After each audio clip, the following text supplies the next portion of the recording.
Kırgızistan Uygur Dayanışma Derneği ve Almanya Doğu Türkistan İnformasyon Merkezi'nin Kurban Bayramı için ortaklaşa yürüttüğü kurbanlık dağıtma yardım çalışmaları başarıyla sonuçlandı. Dağıtılan kurbanlıklar sahiplerini buldu. Dağıtılan kurbanlıklardan sonra memnun olduklarını dile getiren ihtiyaç sahipleri, memnuniyetlerini dile getirerek kurban yollayan Müslüman Türk kardeşlerine de teşekkür ettiler.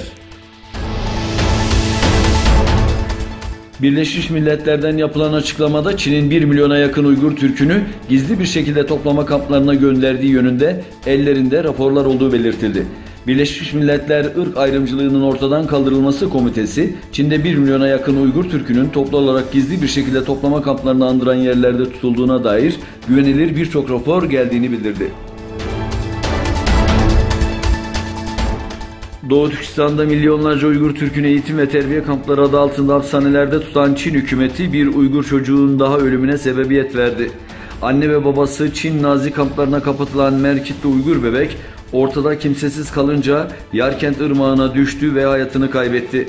Uygur bebeğin tişörtünün üzerinde Face, barış yazısının olması ise dikkatlerden kaçmadı.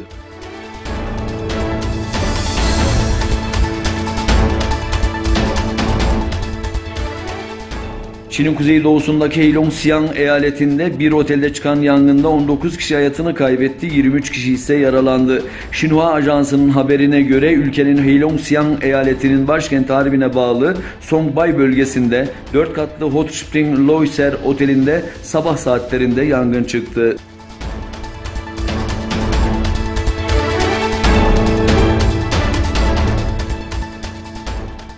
Çin ve Irak aralarındaki stratejik ortaklığı derinleştirme konusunda anlaştı. Çin lideri Xi Jinping ve Irak Cumhurbaşkanı Fuat Masum'un iki ülke arasındaki diplomatik ilişkilerin kurulmasının 60. yıl dönümü dolayısıyla birbirlerine birer kutlama telgrafı yolladıkları ve aralarındaki stratejik ortaklığı derinleştirme konusunda anlaştıkları bildirildi.